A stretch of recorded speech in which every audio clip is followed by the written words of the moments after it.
Hai guys, balik lagi nih bersama saya di channel Pendekar Review Film. Bagaimana keadaan kalian? Semoga kalian selalu sehat serta diberikan rezeki yang berlimpah untuk beli kuota dan bisa menikmati alur cerita film dari Pendekar Review. Mudah-mudahan juga kalian gak bosan nonton dan menikmati alur cerita film dari Pendekar Review ya. Oke, seperti biasa di mana saya selalu hadir membawakan serangkaian alur cerita film. Dan pada kesempatan kali ini saya akan coba membawakan sebuah film di mana dua wanita blonde yang terjebak di dalam kolam renang tanpa seorang pun yang mengetahui keberadaan mereka. So, seperti apa alur cerita filmnya serta bagaimana kedua wanita kakak beradik tersebut menyelamatkan diri mereka? Yuk, mari kita simak videonya sampai selesai. Dan seperti biasa, jika kalian berkenan silahkan pencet tombol subscribe-nya. Scene diawali di sore hari di sebuah kolam renang, lebih tepatnya seperti tempat gelanggang olahraga gitu sih. Beberapa orang di sana tengah berenang. Ya iyalah, mereka kan berenang, gak mungkin juga mereka main debus. Beberapa orang yang sedang asik berenang termasuk seorang wanita bernama Bri. Sementara di luar gedung kolam renang, seorang wanita bernama Jonah, adik dari Bri, tengah gelisah menunggu Bri keluar. Hingga akhirnya Jonah memutuskan untuk masuk dan ikut berenang bersama Bri. Watch it, Rugrats. This is not a playground. Come on, wimp. Bri dan Jonah yang baru bertemu selama beberapa bulan dikarenakan Jonah yang baru keluar dari panti rehabilitasi psikotropika.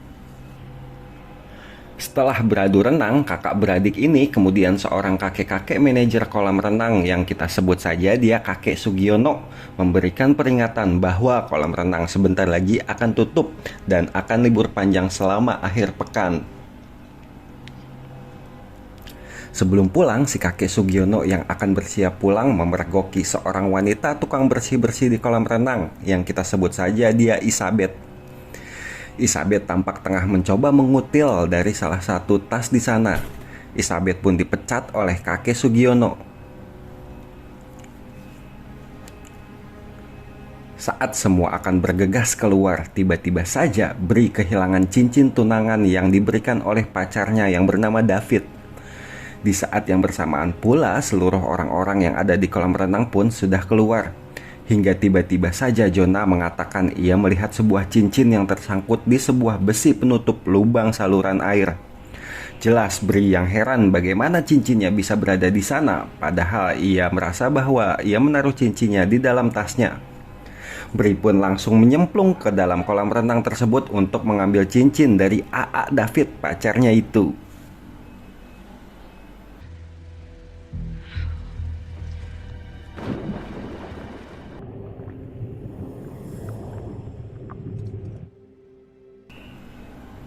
Jonah pun ikutan nyemplung ke dalam kolam renang untuk membantu Bri mengambil cincin yang tersangkut di besi saluran air.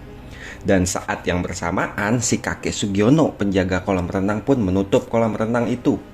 Masa sih orang dua segitu gedenya yang gak kelihatan sama si kakek? Tapi ya namanya juga film ya guys. Lanjut.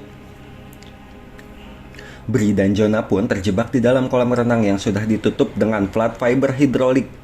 Jonah yang panik berusaha dan menggedor-gedor penutup kolam sekuat tenaga. Ya, sudah dapat dipastikan tidak akan ada orang yang mendengar suara teriakan mereka. Bri pun berinisiatif untuk ke tempat yang lebih dangkal supaya mempermudah mereka mendorong flat fiber yang tebal tersebut. Namun usaha mereka gagal. Ya, karena kalau mereka selamat filmnya selesai dong ya. 1, 2, 3. We need to check all the seals and edges. Maybe there's a weak spot somewhere. Lanjut. Bri dan Jonah pun kembali mencari cara agar mereka bisa keluar dari dalam kolam renang. Hingga Jonah melihat sebuah lubang yang mungkin bisa jadi celah untuk mereka keluar. Lagi-lagi usaha mereka harus gagal kembali. Kemudian Jonah yang sudah tak karuan pun mulai kembali berceloteh menyalahkan Bri. Di mana sebenarnya Jonah yang iri dengan Bri yang selalu terlihat dan memiliki kehidupan yang sempurna dibandingkan dengan dirinya. Dari tutur kata Jonah, Bri pun yakin bahwa Jonah yang membuang cincin tunangannya Bri dengan David ke kolam hingga mereka terjebak di dalam sana. Jelas Bri yang marah kepada Jonah pun berusaha mengambil cincinnya kembali yang masih tersangkut. Dan setelah berhasil, tiba-tiba saja mereka mendengar sebuah suara dari atas kolam. You did it, didn't you? You saw the ring in my bag and you threw it in the water.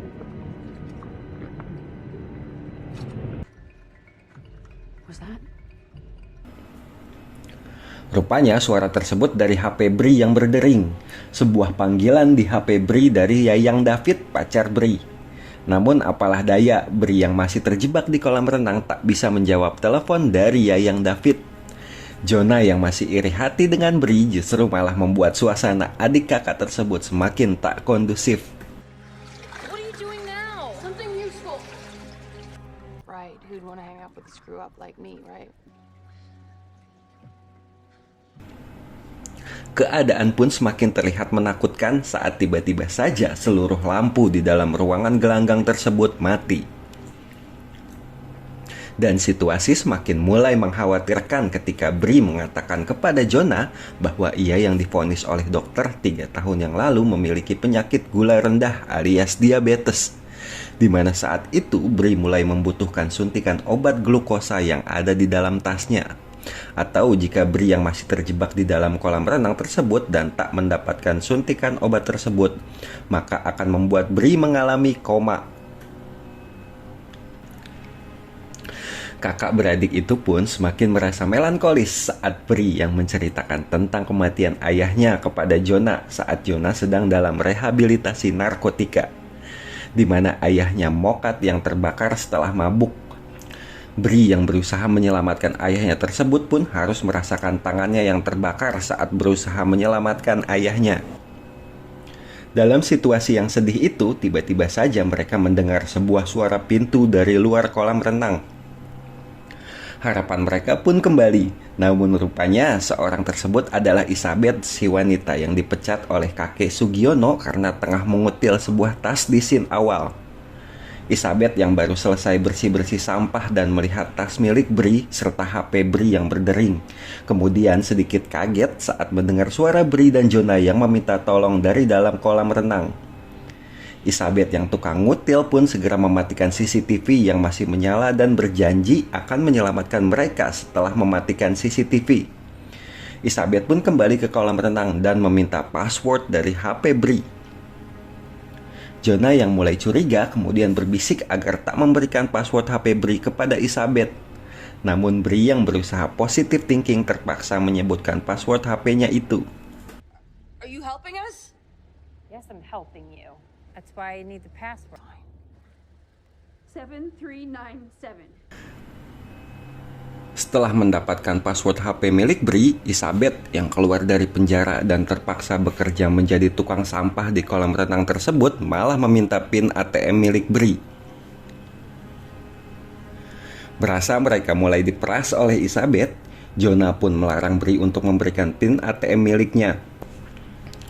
Dengan segala akal liciknya, Isabeth mematikan penghangat air agar Bri pun memberikan PIN ATM miliknya. Hingga akhirnya Bri yang sudah tak tahan karena penyakit diabetesnya itu pun memberikan PIN ATM-nya kepada Isabeth.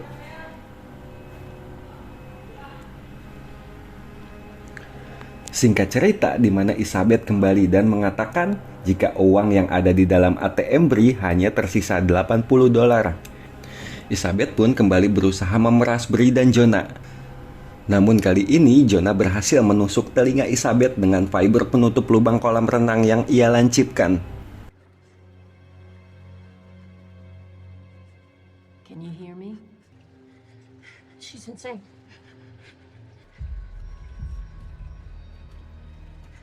I'm so sorry. I don't know what to do. Go! Get down! Isabeth yang freak kemudian menantang Bri dan Jonah dengan menyalakan pemanas air suhu tinggi dan menyalakan pompa air kolam.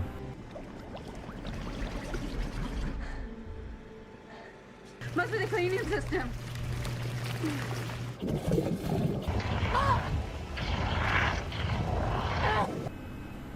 Isabeth juga kemudian meminta cincin tunangan milik Bri. Bri yang berharap jika Isabeth akan mengeluarkan mereka dari sana terpaksa memberikan cincin dari AA David itu. Namun si Isabeth yang rupanya emang udah psycho juga tak membantu mereka mengeluarkan dari dalam kolam renang tersebut. Singkat cerita, jam menunjukkan pukul 3 lewat dini hari. Bri yang sudah merasakan kedinginan kemudian mulai terserang halusinasi. Jonah yang sudah putus asa pun merasa bahwa mereka sudah memang tak memiliki harapan hidup kembali. Saat Isabeth yang mendengar HP Bri kembali berbunyi, Isabeth pun mendengar pesan suara yang dikirim dari David, pacar dari Bri. David mengatakan jika ia sudah meminta bantuan kepada polisi untuk mencari Bri, di mana David yakin ada sesuatu yang tak beres dengan pacarnya tersebut. Isabeth yang mulai takut pun segera kembali ke kolam renang. Isabeth berjanji akan mengeluarkan mereka dari sana. Walau sebenarnya Isabeth terpaksa melakukan semua itu untuk mendapatkan uang yang saat ini sangat ia butuhkan. Saat Isabeth akan membuka kolam renang, rupanya kode tersebut telah diganti oleh kakek Sugiono tanpa sepengetahuan Isabeth. Isabeth pun meninggalkan mereka di sana karena takut mereka melapor ke polisi dan tak ingin kembali ke dalam penjara.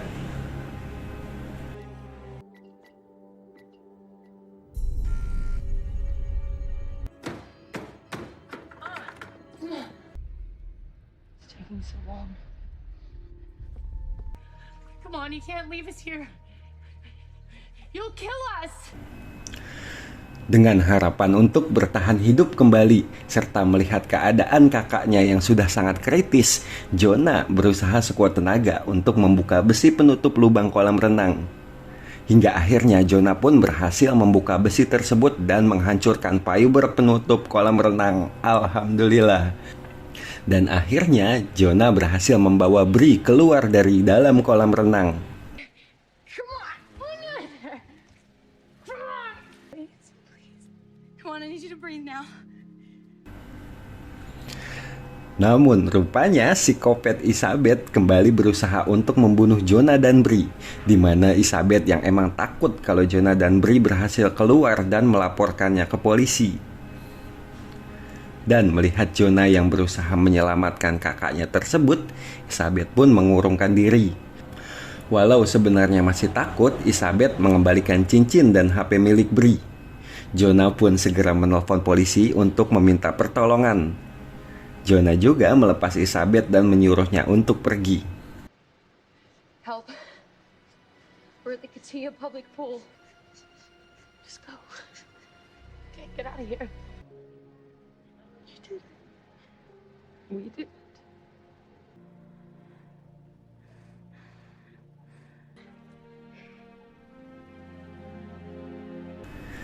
Dan tamat.